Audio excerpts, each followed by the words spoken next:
Hey everybody, in today's video we have a rare point of agreement between Sam Harris and Jordan Peterson on how we've allowed empathy to take over our politics too much. I give you all a breakdown about how this way of talking about politics is immature, and I even apply it to some real world scenarios. So let's just get right into it. The rule now is, if I feel sorry for you, I'm good. The rule now is, if I feel sorry for you, I'm good.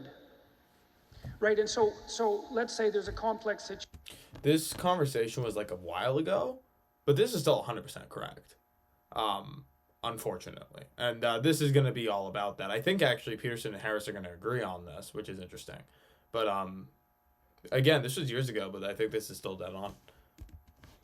Again, spoilers. I do think I know where we're going with this. Just based on that first sentence and the title. Although I haven't seen this clip in, oh god, I don't know. I haven't seen it yet. Situation that requires a tremendous amount of adult cognitive computation to solve. Like, what do we do about the borders? Because tearing them down is not the answer. Well, the person who stands up and says, well, I see someone who's hurt by a border and I feel empathy for them, then immediately says, therefore I'm good, which isn't so bad, but therefore I'm also morally superior to you. And this is one of the... And then the third jump is, therefore I'm morally superior to you, so I'm going to implicate my idea in the real world and I'm going to demonize all of you guys for disagreeing with me, which is the third and final step, which is not great. Notice his wording there. Peterson said adult cognitive behavior. This is absolutely right. Our modern politics feels like it's run by children a lot of the time. Like just the motivational structure, just like the thought process that gets laid out. Now, part of that might be them dumbing it down for the general public, but when I see how the policies are going, they really feel like it was done like by kids. Maybe we could make this into a broader point about how democracy is, appealing to, lowest common denominator, and there's an argument for that. But I think his word choice there is very revealing and very troubling. Is that we have a fundamental lack of maturity in our politics now. We are not sober in the business of running a country. We are not measured, cautious, incremental. We are very impulsive and starry-eyed, and it's a problem. So we'll see how Peterson lays that problem out here. True pathologies of the empathic collectivists is that they presume that their reflexive empathy marks them out as morally superior. And that's appalling because part of it is, A, it's too easy. Just because I feel sorry for you doesn't mean I'm good. Partly because I can feel so sorry for you that I'm actually harmful to you. Yep. And that's what happens in the case of overprotective parents, for example. So we know perfectly well. Yep, devouring mothers. When I was younger, I had a lot of friends who had moms like that, helicopter moms. And like, I think some of them are fine now, although they're a little bit off. But at the time, they were just like so defeated, I guess. Just so not like young little boys should be. Just so like, I don't know, like house trained. And there's a level of discipline and politeness you should absolutely impose on your kids. But I don't know, there's just like a level of like submissiveness that you'd expect out of like a dog, not like a person. So yeah, I've obviously he's a clinical psychologist, so like he would know better than I would, but just some anecdotal experiences, that's very real. That is very real. How would exactly, I don't think there's a one-to-one comparison to politics. I don't think you could make any particular group like the kid. I think we're still very rambunctious, although they are trying to turn the population to that kind of little boy who's just like a lack of creativity and spontaneity and energy, and just wants to be like, submissive and let me take care of you, and we become, vapid and ineffective, and we lose our drive and our creative powers and all of that stuff that, isn't important at all. But we're not there yet, thankfully. So still a lot of time to turn the ship around. That empathy is not an untrammeled moral virtue. It has to be tempered by other virtues. Correct. And carefully tempered by other virtues.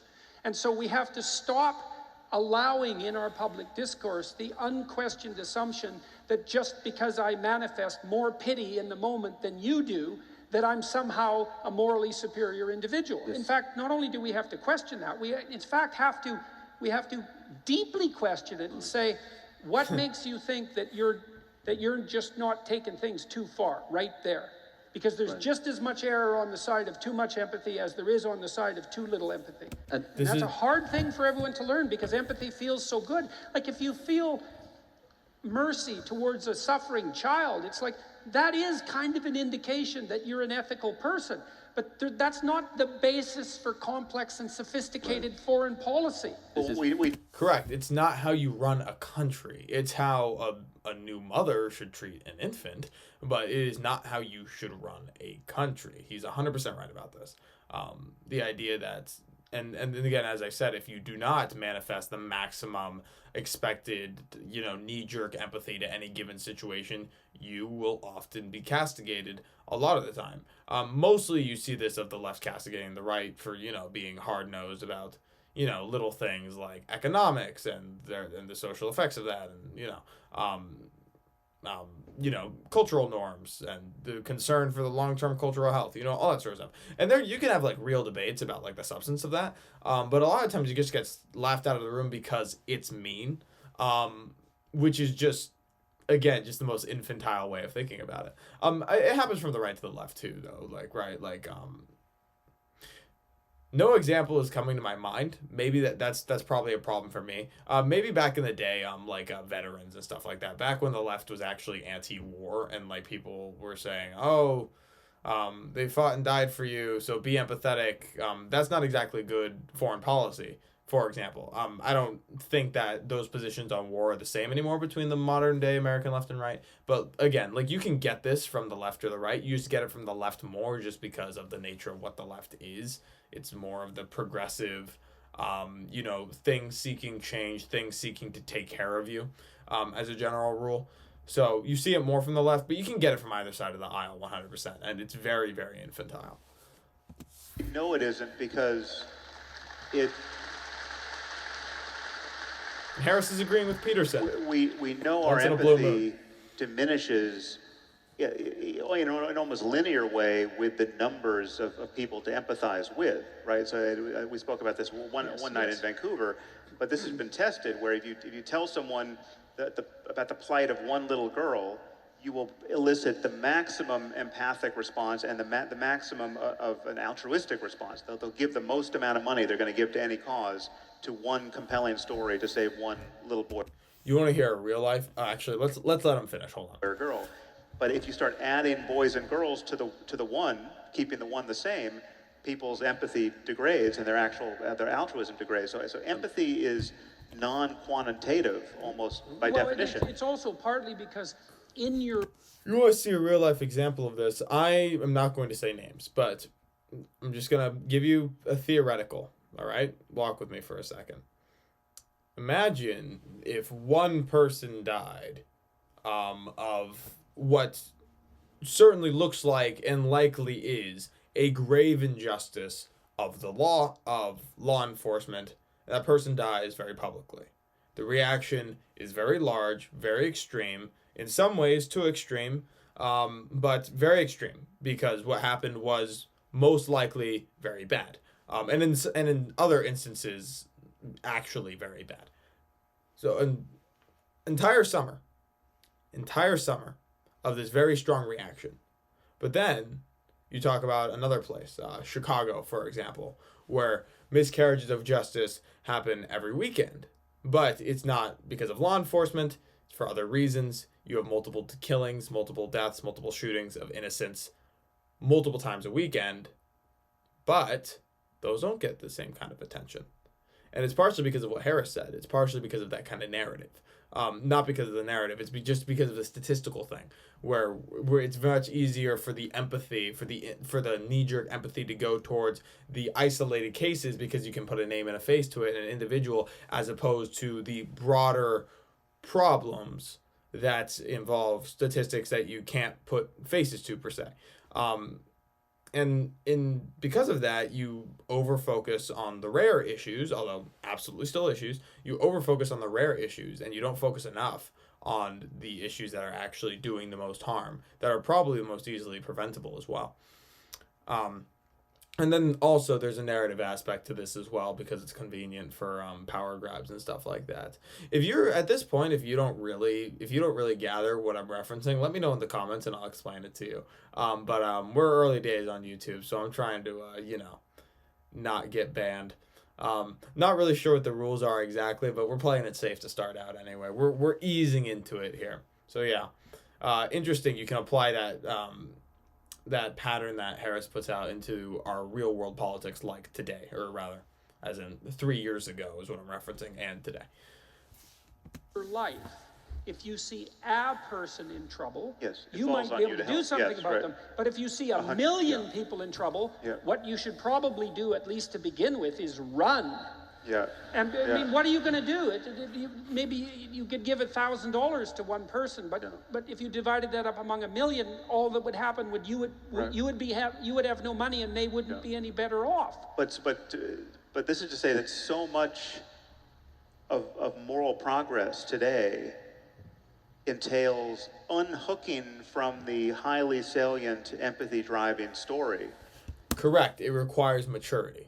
And it requires decoupling from the narratives. That's what it requires. 100% right. A good example of this is Steven Pinker talks about this. I forget what the stat is, but it's like something like 100,000 people are lifted out of absolute poverty. That happened yesterday. 100,000 people were lifted above the UN's absolute poverty line, and that's been happening every single day for a very long time, for multiple decades. I forget the exact stat, so it doesn't have as much weight. But like nobody knows about that, but it's still happening. So again, just another example.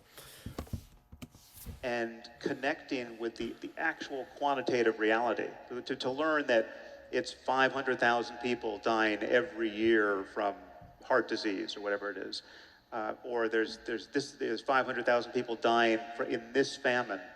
The fact that can't be made sexy for our news cycle, right? The fact that we lose attention is something we have to figure out how to correct. It can be made sexy, actually, and the way is you just put up figureheads, right?